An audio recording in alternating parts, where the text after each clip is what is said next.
চলে এসেছি প্রাচীন ভারতের ইতিহাসের ইজি লেভেল পার্টগুলো নিয়ে। সেই পার্টের আজকে নবম অংশ। এই 9th পার্টে আমরা দেখব যে দক্ষিণ ভারতে ও তথা ভিন্ন ভিন্ন ছোট ছোট রাজ্য যেগুলো ছিল প্রাচীন ভারতে সেগুলোর ইতিহাস, সেখান থেকে কী প্রশ্ন আসে সেগুলো নিয়ে আলোচনা করা যাক। এর আগে আমরা সঙ্গম যুগ সম্বন্ধে জেনেছি, তো চলো শুরু করা যাক এই পার্টটিকে। চলো, এই পার্টে প্রথমে দেখব হর্ষবর্ধনের কথা। তো হর্ষবর্ধনের কথা দেখার আগে দেখে নিই, এই হর্ষবর্ধন ছিলেন পুষ্যভূতি বংশের কিন্তু সম্রাট বা রাজা। পুষ্যভূতি বংশের রাজা ছিলেন হর্ষবর্ধন, যিনি ছিলেন প্রভাকর বর্ধনের পুত্র। তো হর্ষবর্ধনের পিতা হচ্ছে প্রভাকর বর্ধন। তার রাজধানী ছিল থানেশ্বর। সেখান থেকে তিনি কিন্তু কনৌজের কিন্তু রাজধানী শিফট করে নিয়েছিলেন। হর্ষবর্ধনের মৃত্যুর পর তার যে সাকসেসররা ছিল বা তারা কিন্তু এই কনৌজকে আর ধরে রাখতে পারেনি, সেটা কিন্তু প্রতিহারদের দ্বারা দখলীকৃত হয়ে গেছিল। হর্ষবর্ধনের থেকে যেটা গুরুত্বপূর্ণ আর যেটা জিনিস জানতে হবে, যে পাঞ্জাব, কনৌজ, বাংলা, বিহার, উড়িষ্যা তিনি কিন্তু মোটামুটি চেষ্টা করেছিলেন এক জায়গায় আনতে। হর্ষবর্ধন চালুক্যরাজ দ্বিতীয় পুলকেশীর হাতে পরাজিত হয়েছিলেন। সেটা এই যে পরাজয় ঘটেছিল সেটা কিন্তু নর্মদা নদীর তীরে 620-তে যে যুদ্ধ হয়েছিল তাতে কিন্তু পরাজিত হয়েছিল। তিনি বা দ্বিতীয় পুলকেশী এই হর্ষবর্ধনকে পরাজিত করে সকল উত্তর পথনাথ উপাধি কিন্তু গ্রহণ করেছিলেন। এই সকল উত্তর পথনাথ উপাধির বা সকল উত্তর পথনাথের মূল অর্থ হচ্ছে the Lord of the entire north. The Lord of the entire north এই উপাধি কিন্তু দ্বিতীয় পুলকেশীর। হর্ষবর্ধন সম্পর্কিত আর যে তথ্যগুলো লাগবে, চৈনিক পর্যটক হিউয়েন সাং, যাকে বলা হয় প্রিন্স অফ ট্রাভেলার্স, এই লাইনটা তোমাদের গুরুত্বপূর্ণ। যে চৈনিক পর্যটক হিউয়েন সাংকে বলা হয় প্রিন্স অফ ট্রাভেলার্স বা পরিব্রাজকদের রাজপুত্র। কিন্তু হর্ষবর্ধনের সময় কিন্তু ভারতে এসেছিলেন। হর্ষবর্ধন সোলেম ফেস্টিভ্যাল চালু করেছিলেন প্রয়াগে।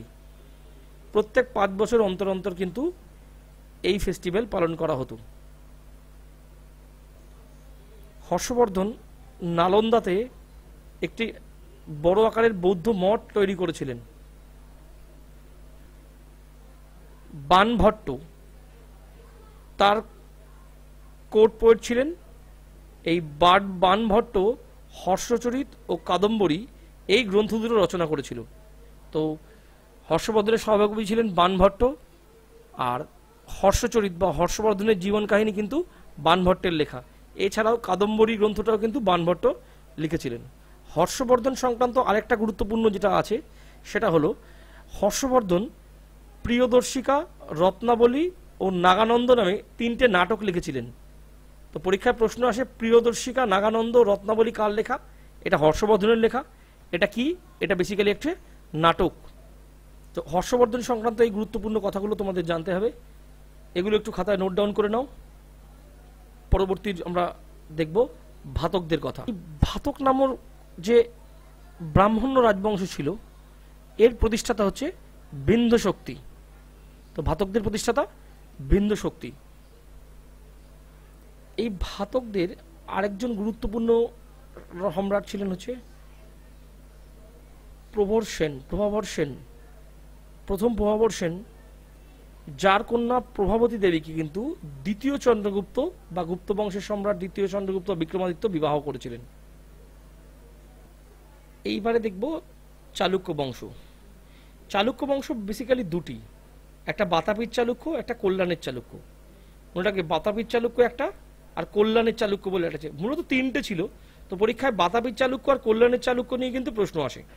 তো চলো আমরা দেখে নেবো এবার চালুক্য বংশের কিছু ইতিহাস, কিছু জরুরি কথা। শুরু করা যাক বাতাপির চালুক্য দিয়ে। দেখো বাতাপির চালুক্য, বাতাপির চালুক্যের প্রতিষ্ঠাতা হচ্ছে প্রথম পুলকেশী। বারবার বলছি বইতে অনেক কিছু লেখা থাকবে, এগুলো তোমরা মাথায় দিও না, যেগুলো বলছি সেগুলো লেখো। বাতাপির চালুক্যের প্রতিষ্ঠাতা প্রথম পুলকেশী। দ্বিতীয় নম্বর দেখো, রাজধানী ছিল বাতাপি, বর্তমান কর্ণাটকের বিজাপুর জেলার বাদামীনগর। পরবর্তী প্রশ্ন, প্রথম পুলকেশী অর্থমের যোগ্য করেছিলেন। প্রথম পুলকেশীর পুত্র হচ্ছে প্রথম কীর্তিবর্মন। চলে আসে দ্বিতীয় পুলকেশী। দ্বিতীয় পুলকেশী চালুক্য বংশের বাতাপি চালুক্য বংশের সর্বশ্রেষ্ঠ রাজা। এর আগেই দেখেছি তিনি কিছু উপাধি ধারণ করেছিলেন। তিনি বল্লভ, পৃথিবীবল্লভ, পরম ভগবত, পরমেশ্বর, সকল উত্তর পথনাথ, ভিন্ন ভিন্ন উপাধি কিন্তু দ্বিতীয় পুলকেশী। তার সভাকবি ছিলেন হচ্ছে রবিকীর্তি। এই রবিকীর্তি রচিত আইহোল শিলালিপি থেকে কিন্তু দ্বিতীয় পুলকেশীর রাজ্য বিস্তারের বর্ণনা পাওয়া যায়। হর্ষবর্ধন, যিনি নিজেকে সকল উত্তর পথনাথ বলে দাবি করেছিলেন, তিনি কিন্তু দ্বিতীয় পুলকেশীর দ্বারা পরাজিত হয়েছিলেন। তাহলে তোমরা পরিষ্কার বুঝলে সকল উত্তর পথনাথ এই উপাধিটা কার? এই উপাধিটা কিন্তু হর্ষবর্ধনের। সকল উত্তর পথনাথ উপাধিটা হচ্ছে হর্ষবর্ধনের।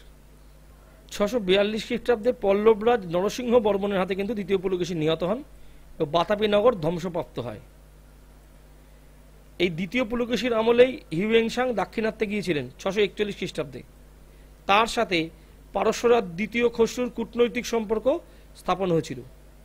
পরবর্তী পয়েন্ট যেটা জানতে হবে, এই যে বাতাপির চালুক্য, এর শেষ রাজা ছিল দ্বিতীয় কীর্তিবর্মন। বাতাপির চালুক্যের শেষ রাজা হচ্ছে দ্বিতীয় কীর্তিবর্মন। রাষ্ট্রকূট বংশের প্রতিষ্ঠাতা দন্তি দুর্গ, এই রাষ্ট্রকূট বংশের প্রতিষ্ঠাতা দন্তি দুর্গ দ্বিতীয় কীর্তিবর্মনকে পরাজিত করে কিন্তু রাষ্ট্রকূট বংশ সূচনা করেন। এইবার দেখে নিই কল্যাণের চালুক্যের কথায়। কল্যাণের চালুক্যের প্রতিষ্ঠাতা হচ্ছে দ্বিতীয় তৈল বা তৈলব। রাজধানী কল্যাণী বা কল্যাণ, বর্তমান হায়দ্রাবাদের কাছে। এই দ্বিতীয় তৈলব রাষ্ট্রকূট বংশের শেষ রাজা কার্ককে পরাজিত করে কল্যাণের চালুক্য বংশ শুরু করেন। অর্থাৎ বাতাপির চালুক্য, তারপরে রাষ্ট্রকূট, তারপরে আবার কল্যাণের চালুক্য। এই কল্যাণের চালুক্যের শ্রেষ্ঠ রাজা হচ্ছে ষষ্ঠ বিক্রমাদিত্য বা ত্রিভুবনমল্ল মল্লা বিক্রমাদিত্য। তার সভাকবি ছিলেন বিলহন। এই বিলহনের লেখা বইটির নাম হচ্ছে বিক্রমাঙ্ক দেবচরিত। এই বিলহন, তার লেখা বিক্রমাঙ্ক দেবচরিত বইটির কথা পরীক্ষায় আসে। এই বিলহন ছিলেন কি কল্যাণের চালুক্য বংশের ষষ্ঠ বিক্রমাদিত্য রাজার সভাকবি। এই ষষ্ঠ বিক্রমাদিত্য চালুক্যরাজ কুলোতুঙ্গাকে পরাজিত করেন। তার সভাসদ বিজ্ঞানেশ্বর মিতক্ষরা নামক হিন্দু আইন সংক্রান্ত একটা বই রচনা করেছিলেন। তো মিতক্ষরের রচয়িতাকে বিজ্ঞানেশ্বর। আর এই কল্যাণের চালুক্য বংশের শেষ রাজা হচ্ছে চতুর্থ সোমেশ্বর। এবার দেখা যাক রাষ্ট্রকূট বংশ। যে গুরুত্বপূর্ণ প্রশ্ন জানতে হবে রাষ্ট্রকূট বংশ সম্বন্ধে, সেটা হচ্ছে এর প্রতিষ্ঠাতা হচ্ছে দন্তি দুর্গ। খুব আসে পরীক্ষায়, রাষ্ট্রকূট বংশের প্রতিষ্ঠাতা হচ্ছে দন্তি দুর্গ। দন্তি দুর্গ বাতাপির চালুক্য বংশের শেষ রাজা দ্বিতীয় কীর্তিবর্মনকে পরাজিত করেন ও রাষ্ট্রকূট বংশের সূচনা করেন। এর রাজধানী ছিল নাসিকে। দন্তি দুর্গের উপাধি ছিল মহারাজা ধীরাজ। এই দন্তি দুর্গের পুত্র প্রথম কৃষ্ণ ইলোরার কৈলাসনাথ মন্দির তৈরি করেন। ইলোরা গুহা তোমরা নাম শুনেছ, অজন্তা ইলোরা গুহা মহারাষ্ট্রের ঔরঙ্গাবাদে অবস্থিত। এটা এই ইলোরায় কৈলাসনাথ মন্দির সিঙ্গেল রক কাট টেম্পল, অর্থাৎ একটাই পাথরকে ওপর থেকে নিচে কেটে কেটে মন্দির তৈরি করা হয়েছিল। তাহলে প্রশ্ন আসে যে ইলোরার কৈলাসনাথ মন্দির কাদের কীর্তি? সেটা রাষ্ট্রকূটদের কীর্তি। কে তৈরি করেছিলেন? দন্তি দুর্গের পুত্র প্রথম কৃষ্ণ এই ইলোরার মন্দির কিন্তু তৈরি করেছিলেন, কৈলাসনাথ মন্দির। এই রাষ্ট্রকূট বংশের রাজা প্রথম কৃষ্ণের কনিষ্ঠ পুত্র ধ্রুব প্রতিহার, পাল ও পল্লব রাজকে পরাজিত করেন। প্রতিহার রাজ বৎসরাজ, পাল রাজা ধর্মপাল ও পল্লব রাজকে পরাজিত করেছিল কে? এই প্রথম কৃষ্ণের কনিষ্ঠ পুত্র ধ্রুব। রাষ্ট্রকূট বংশের শ্রেষ্ঠ রাজা ছিল তৃতীয় গোবিন্দ। রাষ্ট্রকূট বংশের শেষ রাজা হচ্ছে তৃতীয় গোবিন্দ, যিনি প্রতিহার রাজ দ্বিতীয় রাজ প্রথম অমোঘবর্ষ ছিলেন তৃতীয় গোবিন্দের পুত্র। আরবীয় পর্যটক সুলেমান তার সময় এসেছিলেন। এটা আসে, আরবীয় পর্যটক সুলেমান কার সময় ভারতে আসেন? সেটা প্রথম অমোঘবর্ষের সময়। একটা গুরুত্বপূর্ণ প্রশ্ন, তিনি এই যে রাজধানী, এই রাষ্ট্রকূটের রাজধানী নাসিক থেকে মান্যক্ষেতা বা মালক্ষেত, বর্তমান হায়দ্রাবাদের কাছে মাল্যক্ষেতা বা মালক্ষেতে নিয়ে আসেন। প্রথম অমোঘবর্ষের লেখা কানাড়ি ভাষায় কবিরাজ মার্গ ও রত্নমালিকা হচ্ছে বিশেষ গ্রন্থ। তো কবিরাজ মার্গ আর রত্নমালিকা এটা কানাড়ি ভাষায় লেখা, এটা কিন্তু অমোঘবর্ষের লেখা। রাষ্ট্রকূট বংশের শেষ শক্তিশালী রাজা ছিলেন তৃতীয় কৃষ্ণ। এই তৃতীয় কৃষ্ণ যিনি নিজেকে সকল দক্ষিণ দিগাধিপতি বলেছিলেন। এবার দেখো তালাক্কামের যুদ্ধ। তৃতীয় কৃষ্ণ বনাম চোলরাও প্রথম পরান্তক, একে পরান্তক পরাজিত হন। রাষ্ট্রকূট বংশের শেষ রাজা হচ্ছে চতুর্থ অমোঘ বর্ষ বা কার্ক। রাষ্ট্রকূট বংশের শেষ রাজা চতুর্থ অমোঘ বর্ষ বা কার্ক। এই রাষ্ট্রকূট বংশকে পরাজিত করে আবার দ্বিতীয়বারের জন্য চালুক্য বংশ ফিরিয়ে আনেন দ্বিতীয় তৈলব বা তৈলও, যেটা কল্যাণের চালুক্য নামে আমরা জেনে থাকি।